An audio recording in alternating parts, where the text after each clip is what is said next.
Check out video of the full show on Tubi. Free. Classic interviews and more on Tubi every day, all day long, all for free. Just search Breakfast Club and grab your popcorn. Wake that ass up. Early in the morning. The Breakfast Club. Okay, so a crazy turn in events for Wendy Williams and her niece, and now her niece Alex Finney, because there was a police report issued against Alex, or claiming that Alex Finney, Wendy Williams' niece, broke the law because she took Wendy to dinner last night after Wendy left the hospital. Come on now.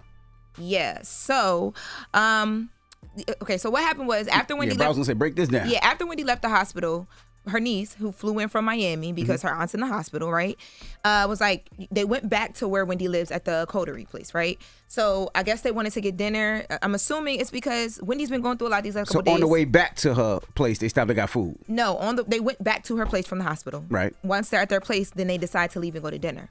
They let her out? Listen to this. So they leave to go to dinner. Now, they let her out was your first response. That was my first response, right? The police report that was filed basically says that Alex broke the law because she took Wendy to dinner, and the way that it's the way that it's put together is like as if she did it, like she like broke her out of there and took her. I thought they were leaving the hospital. No. It says that they went back to the place. They went back to the coterie after I thought they were leaving the hospital, but before they went back to the coterie, they stopped for dinner. No, the reason why I'm making that point clear is because after they left the coterie and Alex took her to dinner, and then this police report was filed. It was filed while they were at the dinner, right? When they get back, they then talk to cameras, and we have that audio. But people close to Wendy wanted to make it clear Wendy can't leave the 5th floor memory unit without an attendant pushing the elevator button. Because it's locked. Yeah, it's a key. So in order for Wendy to get down, the building would have had to have known that she was leaving. Secondly, a person close, and this is a TMZ report, a person close to Wendy told TMZ that an attendant actually accompanied Wendy and Alex down to the lobby and opened the door of their Uber for them to get in to go to dinner. Then the police report is filed by the facility, and then once dinner is over, Wendy and Alex arrive back to the facility, and here's audio of them reacting to what happened. Our recent events have been unbelievable.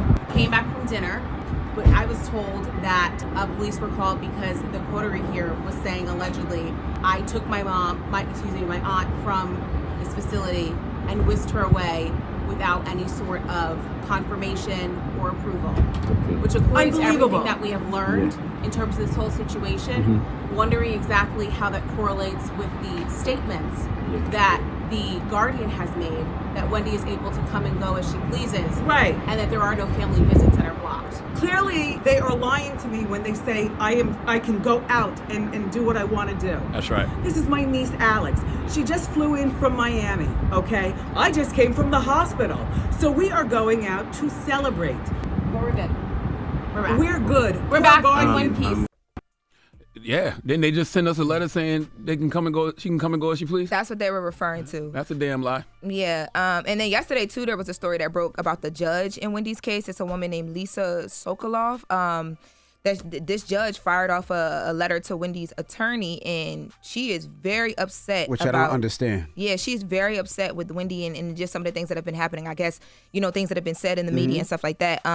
She referenced a prior hearing in which she ordered that Wendy be moved to a new facility, that was a big thing of hers. It's With more restrictions, right?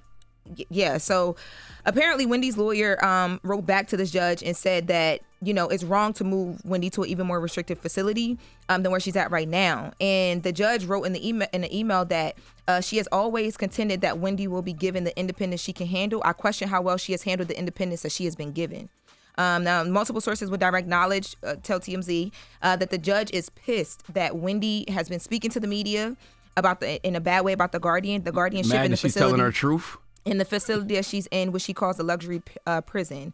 They were also told that the judge has repeatedly warned Wendy not to speak to the media. In the beginning, Why you don't want her to speak to the media? Because you don't want her to talk about this clear abuse of power that's going on? The next sentence says, although the judge never explained why she had a problem with Wendy speaking to the media, but in a very recent email, the judge showed her hand pretty clear. She told Wendy's lawyer, tell your client that if she wants a jury, she should refrain from trying to poison the jury pool. So basically what the judge feels like it's kind of unfair because Wendy Williams, now they realizing Wendy's body, like who she is. Yeah, but the fact that if she didn't speak, she'd still be in this process and she wouldn't get a chance to be heard. But my question is, what's more restrictions than this? because she can't go when she wants to leave. She can't leave the floor. Right. She can't go outside. Right. She can't visit her father. The next What's step more is restrictions? and that's my point. Like, why are they treating her like a prisoner? I feel, and I hate to play the race card. If Wendy was white, the media and a whole lot of people would be raising a lot more hell about this. Yeah. Like, because I don't understand it. Like, you got, two individuals, these two miserable people wasn't seem. raising hell about Britney Spears. Huh? People wasn't raising hell about Britney Spears. Shit. Yes, they was. Are you crazy? Yes, Yes, there they was were. no. Free Britney. That's No, how she got Jess, free. The free Britney that movement. went on for a long time before Oh, she no. actually got free. Oh, I get what you're saying. No, You get what yeah, I'm she was. saying? Brittany was in the conservatorship for a while, but I But think that was based off her father. long, Yeah, but I long think time. what happened was Once is you started it got hearing about louder. Britney, yeah, yes, it got louder and once louder. we learned a little bit more of the details, and we felt like, okay, the Free Britney fan's not crazy. Then it got loud, but just to your point, she It was there still for a took minute, a and long time yeah, she to was there get for a her minute. out is what I'm saying. No, but I feel like the media should be yeah. allowed, especially after those two last stories that you just read about what the judge is basically retaliating against her for speaking to the media, and then they file a kidnapping charge against her niece yesterday because she took her to dinner. Come on, man, that's nuts. Yeah. And to clarify, because I know there was some questions about them going to dinner, whatever. What I'm told, I just got an update. The reason why they went back to Wendy's, the facility she lives, before they went to dinner is because they wanted to change clothes, because Wendy just got out of the hospital. She wanted to freshen herself up before they went and grabbed some And food. if you just sent a letter to us, right, the Breakfast Club, saying that a person can come and go as they please, That's crazy. then when they do go, you file a kidnapping charge against them? That don't make no sense. Come on, man. Yeah, kidnapping is crazy, but that is it for the hour. All right, that's the latest with Lauren. And don't forget, get on the phone lines right now, 800-585-1051. Just fix my mess. If you're having relationship issues or problems, you can call us now. But we got Donkey today up next. What we talking about, Charlamagne? Man, I am just so sick of, these YNs and their organized crime. But we'll discuss for after the hour. All right, we'll get to that next. It's the Breakfast Club. Good morning. Wake that ass up. In the morning. The Breakfast Club.